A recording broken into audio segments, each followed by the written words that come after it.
So, welcome back to another episode of the Self-Development with Tactics podcast. I'm sorry for my voice, might be a bit crunchy, might be a bit, different than it normally is. But anyway, we are gonna go through some Reddit things today, because this is gonna give me time and ability to talk about some things that are on my mind. And I just, want to talk about and say quite. So, yesterday I was on a party and I came home and I have recorded things. Well, I've recorded me talking about something that is rather important for me, still is, but to a different degree. And this once again kind of emphasizes and shows that sometimes we have certain ideas that we should not continue to quote unquote work on, or whatever you want to call it. So I thought while recording it, I was in a very certain state of mind, and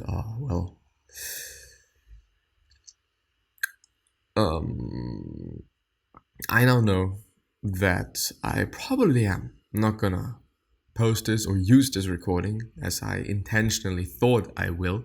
Also because it would have been quite convenient. I wouldn't have to record today, which in the end actually is something that I want to do and enjoy doing. And I've kind of also seen today, by realizing certain things, that this is something that is just really a lot of fun for me. I like talking, I like presenting things, I like working on the production side of those videos.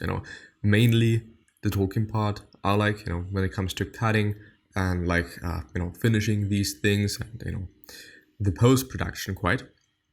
Not so much. I actually don't like it that much. But anyway, when you have ideas, or when I have ideas, it really makes sense to think about the state of mind that you are in while you're having this idea. Most often, or especially when it comes to extremes, like, for example, you are either very happy or very sad. So when you are very happy or very sad, it does not really make sense to make any very important decisions, because you are probably going to make a pretty bad one. You are probably going to make one that you just are going to regret. At least chances are pretty high. I do not want to say that it is a 100% chance. I also thought about the fact that, maybe when you are in a really good mood, you are going to make decisions that you would have normally, not made, which, in return is going to leads to something that is pretty cool and good, something that you enjoy. Even if the path to that certain action might be a bit, up and down. Like, okay, this is a very good idea. In the next moment, well, it's actually pretty shit, and I hate it. But when it comes to this moment, when it comes to this action, you actually like it, and you are glad that you made this decision. So, yes, there's one thing. On the other hand, when you are in a really bad mood, chances are pretty high that you're going to make a decision that you're later on going to regret, because, you've been in a very negative state of mind. And you have seen things in a different light, as if you just, had goggles on your fucking face that distort your view and the way you see things and perceive things. And so it really makes sense to stop yourself in this process and think about the fact and realize the fact that tomorrow is another day, and tomorrow you can make the decision, when you are in a different state of mind. Maybe, just in case this could possibly happen, when you're still in a very, bad or good mood, which, chances are there, wouldn't necessarily say that they are pretty high, but when you're in the same mood, maybe waiting even another day, or maybe till the end of the day. Also, I think that the time of the day is, quite of importance. Maybe in the morning you're going to make a different decision that you do in the evening, which for sure is something that I have noticed, at least for myself. Not necessarily in other people, but when I'm just, getting tired and so on and so forth, then I just tend to make different decisions. Period. And, this is what it is. Period. Anyway, let's go through some Reddit posts. You're not asking for too much, you're asking the wrong person. I often get myself hurt because the person I was asking gets upset, irritated, and feels he couldn't live his life with me. I often ask myself if I was asking for too much and being demanding. And then I realize this. Maybe I'm not asking for too much, I'm asking the wrong person, which just for sure can be the case. Like, there are so many people on this planet. We all want to have and do different things, so just ask another person. Which may hurt in the very beginning, but maybe in the end you're going to be pretty happy about that. When it comes to relationships, I did not have the opportunity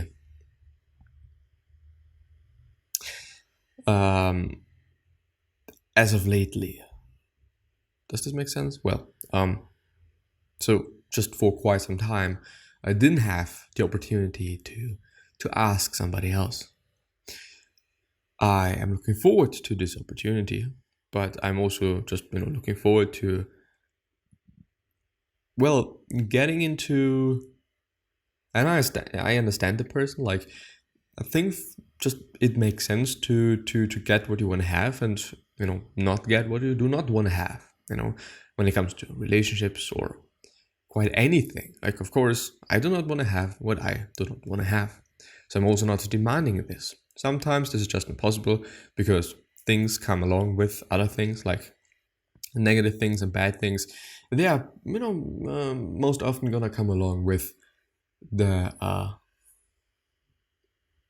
good ones. Just looked out of the window while realizing that today's weather is interesting.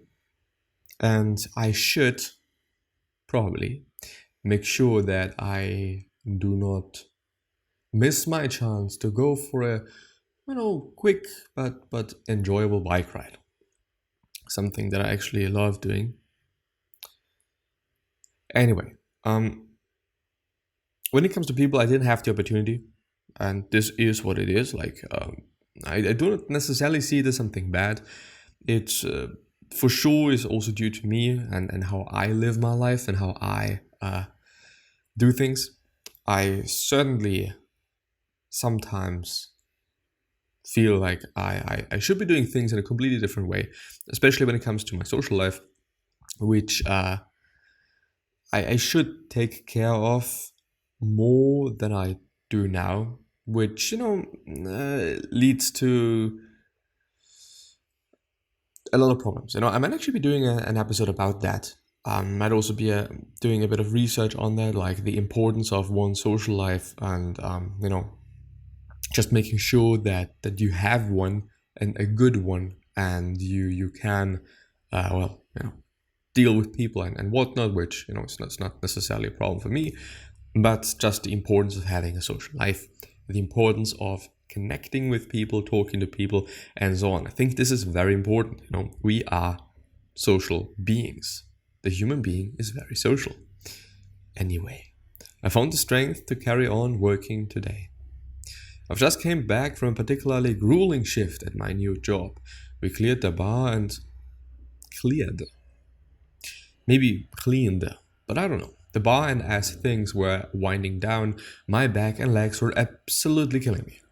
I kept thinking, how can I carry on doing this? It makes me miserable. I was about ready to just break down right there on the spot. When I got a bit quieter, I had the opportunity to go for a quick smoke break. I sat there for a minute, closed my eyes, and reminded myself why I was doing this. You're saving up to learn how to drive, get a van, and kit out so you can live in it and travel. I observed that this plan may not happen due to things outside of my control, but right now I was in control. I could make the conscious effort to put my plan into motion by continuing to work and save up money. It was a step in the right direction, and if I didn't then, it definitely wouldn't happen. This is what I meant in the very beginning of this episode. When you are in a certain state of mind, when you are in a certain position, making decisions, making rather big decisions, which, in terms of, having a job, which in these times, depending on the area you're living in, may not actually be that easy to have. Some people are struggling with it. A ton of unemployment is going on, which is a pity, shitty, and often, and everything else. Therefore, it does make sense to stop yourself, maybe step back a bit. And this is, very, very easily said. Done, not so. Very difficult. Incredibly difficult, to be honest. But, I should actually really go out now. Well, after I've recorded, I'm hopefully going to do so. You should take your time for important decisions and evaluate the state of mind and the worldview you're having at this certain point. Period. Yes. That is it. This is what I wanted to say. What books can I read to have intelligent conversations with people in parties or on parties? I have realized I have nothing to talk about. What I do have is boring. I don't want that. I want to learn more. Something that I really like to do is ask. I like to talk. I like to talk about things, and I also like to use conversations for my own sake, so that I can kind of deal with things better, But in the end, it makes more sense to ask questions and let the other person talk.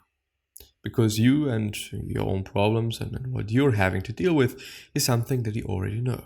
Something that you're having to deal with every single fucking day. So it is a cool thing and a rather interesting thing to talk to somebody else about their problems, about their opportunities, about their whatever it might be about. Could be everything. But just asking and being genuinely interested in them. It may come natural to some people. It may actually come natural to me. I don't know. But as I'm talking about it, it feels pretty easy for me to just, not always talk about myself and just, being interested in other people. But I don't know if it is. I don't know if this is a general thing. There's for sure going to be some people that, do not think that this is natural to them. So, in the end, may or may not just be about, I believe in it, that it is about asking more than, or listening more than you yourself talk. Let's see. Here are some interesting books. I suppose whether or not they'd make good conversation depends on what you talk to. Who you talk to, and what you also talk about. For economists apply economic principles to understand interesting topics like crime statistics, cheating, and sumo wrestling, whether or not the name you give your kid affects their success in life, etc. Sounds actually pretty interesting, not gonna lie. Sounds like, a casual read, something that you just, can have a look at from time to time and then just, put it into your shelf or onto your shelf and forget about it. And maybe after a year, you once again decide to deal with it. The Man Who Mistook His Wife for a Hat, which as far as I know, this is a book about dementia. If I'm not completely wrong here. Might also be Parkinson, but I'm somewhat sure that it is about dementia. Pretty interesting, but his description is a different one. Oliver Sacks, a neurologist, writes about interesting case studies involving brain disorders with very weird behavioral symptoms. Surely you're joking, Mr. Feynman writes a memoir of his time as an eccentric physicist, including his experience working on the Manhattan Project. Talking Back, Talking Black, a book detailing the linguistics behind Black English, including many interesting takes on social reactions and nuances, as well as Stiff. Mary Roach writes in an irreverent. Is this this is a word? Disrespectful, irreverent.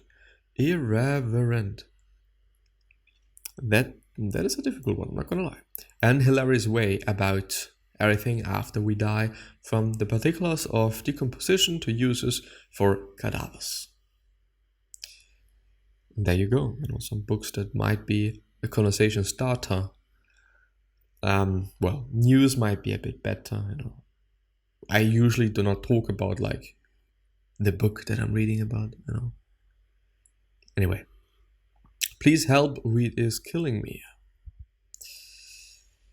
Not safe for work, so I shouldn't click on it. Shouldn't deal with it.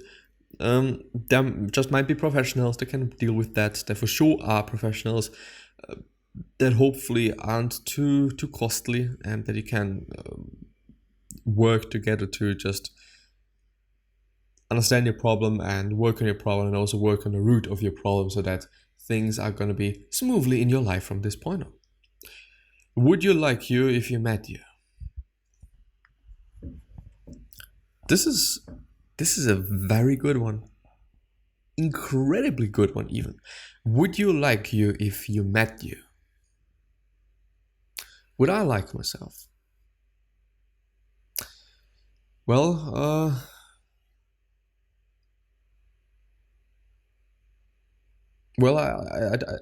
I feel like no, I wouldn't. Also depends on the day, of course, but no, I wouldn't. I wouldn't like myself. And this is actually something that I thought about in a different context and also in a different way. Back in the very early days of the podcast, like 3 years ago, 2 years ago, whatever it may be. I would say that having you as a best friend or whatnot would just be incredibly shit. Today, I think in this way. Maybe tomorrow is going to be a different thing, but this is a very good question. Then the question is why? Why don't I like me if I met me? And I think this is due to my personality, maybe. And also, I think that when it comes to, quote unquote, seeking, not necessarily like that, a partner, looking for a partner, whatnot, would actually be also a good question. If I was looking for a partner, would I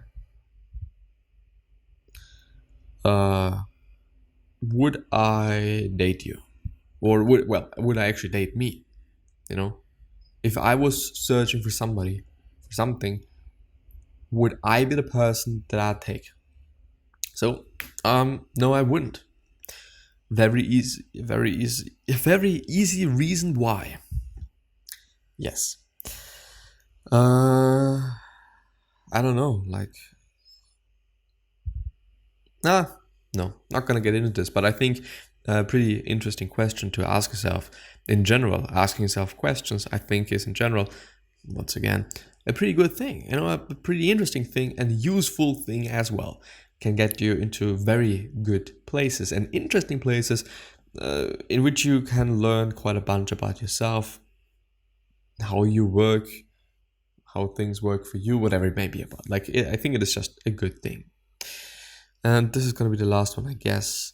Does anyone feels once you self-improved substantially, you don't vibe anymore with your current friends? No, I'm not going to get into this one.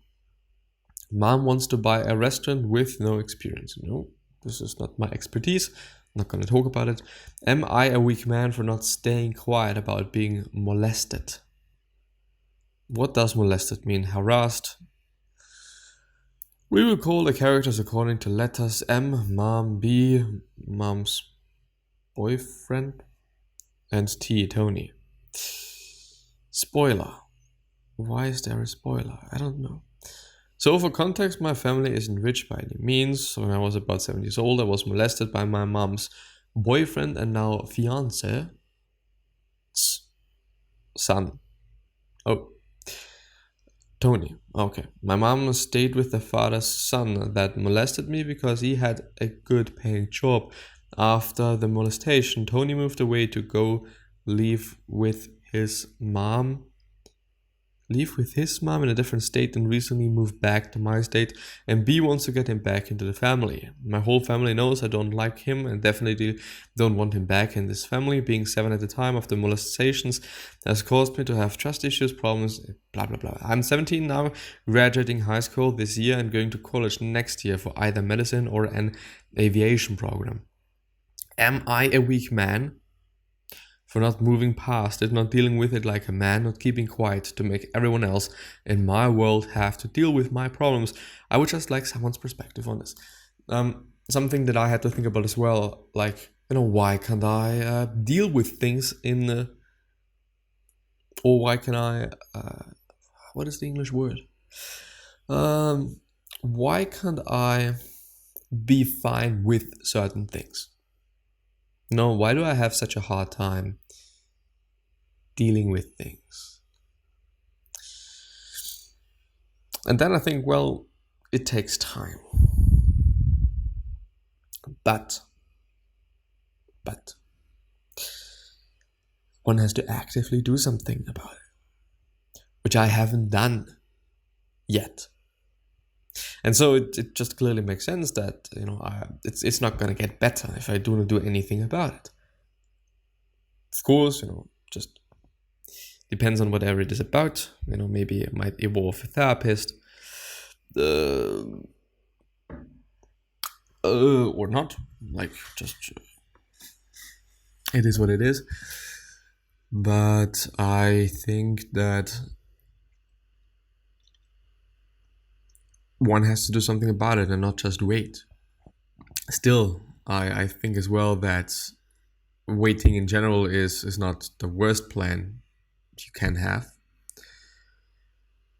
It's pretty good, useful. You can just deal with it.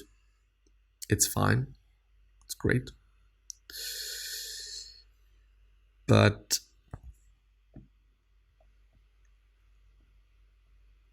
you have to do something about it. You have to actively do something about this one thing that is bothering you and giving you a hard time living. And I should start. And this might also be a message for somebody out there that hasn't done this yet as well, to do something about that and deal with things. Period. Just deal with things. Actively dealing with things, not waiting till you forget, till things just, scars get removed. Well, I don't know. Yeah. And I think that in the very near future, I am gonna also have episodes about that. Once again, I think I have been talking about it. Not quite often, I'd say. But yeah, life is good. This is my overall message, Or my last word, yeah. Life is good. And that being said, I'm hopefully going to see you next time. So, bye-bye.